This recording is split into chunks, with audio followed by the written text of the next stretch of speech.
And now, may we call on stage again Dr. Hilda Ong to moderate our Q&A. We encourage everyone to please ask questions to our... Itong topic ni Dr. Josetan, very important to. Kasi I have a lot of friends, yung na mga anak nila at the age of 40 or less than 40, they have colon cancer. And then you can ask Dr. Josetan, yung mga pinilit ko magpa-colonoscopy. Lagi sasabihin ni Dr. Josetan, magpasalamat kayo kay Hilda Ong kasi kung hindi, talagang papuntang cancer na ang kanyang polyp. Dr. Jose. Yeah, actually, just came to me 2 days ago. Classmate niya, during the reunion, pinilit ni Hilda, no, na magpasilip. And when I did the colonoscopy, it was a colon cancer, stage 1. Okay, so he underwent surgery, showbiz to sa Singapore pa nagpa-opera, no? Okay, showbiz. And then, when he returned, he was so happy. Now, why? Wala siyang symptoms. It's only through the convincing power of Hilda. Na sabi ko, bakit ka magpapasilip?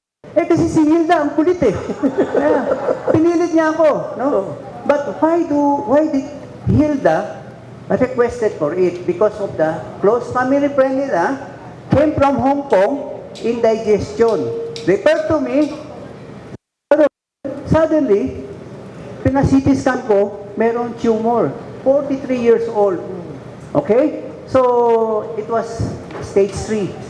Stage 3 na. So, underwent 2 operation, chemotherapy, went to Singapore, all these things. Very hassle. Now, siya, advocate of colon problem, went into the brothers and sisters of this family.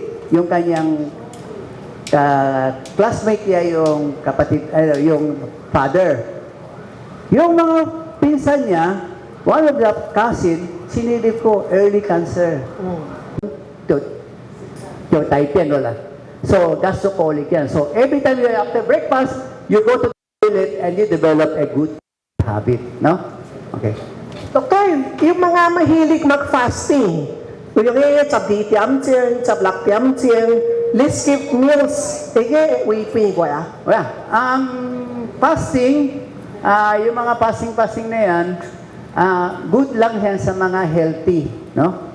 Those who have diabetes, high blood, cholesterol, then you don't, those with maintenance medicine, do not do fasting. Because when you fast, what happened? There is no food into the stomach. So, walang food, wala kang sugar. Pag wala kang sugar, babaksak ang blood sugar mo. And the first organ to be affected is the brain. Okay, now, what are the symptoms of hypoglycemia? Sugar that is lowering. Yung mga gustong-gustong mag-diet dyan, Mediterranean, mga after 6 o'clock, wala nang kakainin, no? So, these people develop hypoglycemia. Babaksak ang sugar nyo. If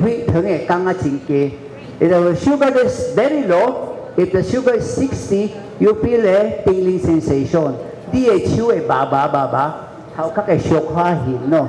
Lauching po, yung mahihilo ka, yung magpapawisan ka ng malamig, mabilis ang tibok ng puso. Symptoms yan ng hypoglycemia. Pag hindi ka pa kumain diyan, then you develop dizziness, makapopol ka na. So, this is very common among elderly, yung mga medyo may edad na walang reserba, no? So, mga elderly, do not do fasting. This is not good, okay? So, yung mga pangbata lang yan, mga fad lang yan. Then, those who are overweight, pero kung ikaw payat ka, tapos magpa-fasting ka, bakit kaya? No? Walang dahilan. Tanong dahilan. Magpapasing ka na, payat ka na. No. There's no reason behind that. Okay? Ito yung mahilig kumain ng mga raw food like tuna sashimi, salmon sashimi. Totoo ba nakakakos ng cancer? No, gagalit sa atin ng Japanese restaurant. Okay. Actually, walang study, no? But the raw food, I tell you, marami mga ano yan, mga bulate yan, no? So, pagka kumakain kayo ng sashimi, then try to remember to take pangpurga, no? Antiox, 500 milligram every 6 months, so that yung mga borders mo sa bulate sa bituka, ma-purge mo siya. Kasi these are uncooked, so marami mga ano yan, mga parasite that ano. Ang sabi nila, pag nilagay ng wasabi, no? Wasabi, wala. Then sabi ng pasyente ko, lasing ko, I will just drink alcohol, no? Para ma-sterilize. Wala din eh. That's not correct. Okay. Alam mo ninyo, pag si Dr. Josetan, I referred many patients to him. Ang isang nang napansin ko, kapag ang isang pasyente umabot ng isang oras, ano na yun? Medyo siguradong maraming polyps. Tama po ba? Yeah. I have removed, maybe meron sa 35 na tanggal ko ng polyp eh. Okay. But the thing is that patient underwent colonoscopy 2 years ago with another doctor. They finished in 20 minutes, no? And then he was there observing yung other doctors. Dok, naka-4 na pasyente na yung doktor. Iisa pa lang kayo sa akin. What is happening? Sabi ko, you have to get very meticulous. Maliit yan eh. So, pag mabilis ka na lumabas, mabilis ka makakita ng pera. Pero, wala ka makikitang polyp. So, theoretically for me, since senior citizen na ako, hindi ko na kailangan masyadong pera, so I enjoy examining all these patients. For my style, I do colonoscopy very thorough. And very rarely do I do a colonoscopy without a polyp. Because for every 10 patients, almost 5 of them will have polyps. So when you do colonoscopy and you always say normal colonoscopy, you are not efficient. When you underwent colonoscopy and walang nakitang polyp ang doktor mo, mayroong problema. So, okay, so fast.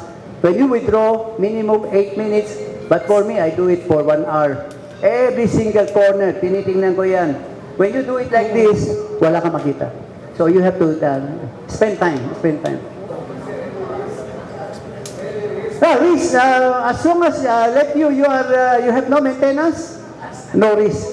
Now, those people with cardiac problem, so those who are taking aspirin, Plavix, we ask them to stop aspirin, Plavix for 7 days. Because pag silip ko, when you see polyp, I can remove it on the spot. Okay? So this year, nakatanggal ako ng polyp na 4 patient na early colon cancer. And all of them are very young. So it's quite scary, but I'm so happy na with Hilda around advocating those even forcing his classmate. Sabi ko, what? Bakit ka nagpapasilip? Ewan ko nga kay Hilda eh. Wala na akong sakit, pinapapunta ako dito. No? But that is a blessing in disguise. Now, without Hilda, that patient, early gastric so colon cancer. So, in 6 months' time, kalat na yun. So, that's blessing. Okay? Kaya huwag kayo magkikwento sa akin na kung meron kayo nararamdaman, pipilitin ko kayo pumunta kay Dr. Josetan. Hindi, for seriously. Pagka sa like lang sa iduwe ko, dim lang paise. Kasi, tinalay colonoscopy ko, Dr. Tangway, kwatyo buwang nga. Kasi nakatakip tapos ikit sang lady, katsang, wala na, buhay ti buhay samtyo buwang la. Pagkatapos, di buhay kang kakto, buwami, bo buwang, parang di kita ulit sang ekunchi diawlo. So, ang tiyan kaulo ko, so doktor. Those who are very modest, takot makita yung puwet nila. So, what I do, ask them to bring extra panty. Okay? Then I cut the panty, and then only the hole. I insert the hole. So, at one time, I have a 16-year-old. The grandmother approached me and said, Doktor, silipin na hindi tinatanggal ang panty. Kasi dalaga pa yung pala. Sabi ko, sige, ikakat lang. So I cut it. And then we also have a disposable panty available. So pwede ka magbili yun, 200 lang. So after that, supposedly disposable. Pero yung mga pasyente ko, 5 years na, dala-dala pa nila yun. ginawang household na,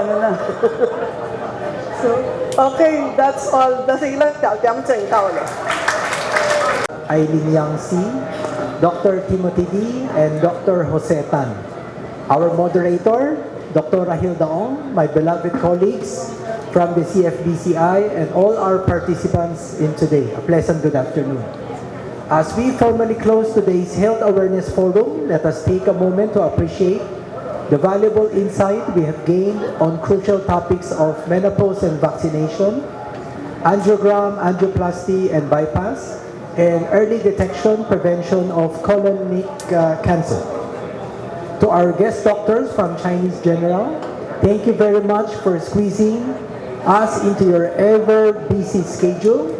I'm certain that all our participants have learned a lot from our informative lectures. So as you see, I've made a lot of notes, no? From the two doctors na nahabol ko pa, yung first doctor. Medyo late ako eh. Upon reflection, this discussion reminds us that good health is not merely the absence of illness, but the result of conscious, consistent care. By equipping ourselves with knowledge, we take the first and most important step towards safeguarding our well-being and that our loved ones. Sabi nga po ni Kuya Kim Atienza, lamang ang may alam. So I'm very happy that all of you decided to spend your Wednesday afternoon learning with us. So, very important message is prevention. And what Dr. Rahil Daong said is, if we have chance, magpa-colonoscopy tayo ng mas maaga. So, on behalf of CFBCI, magandang hapon sa inyong lahat and salamat sa pagdalo nyo sa seminar na ito. Thank you.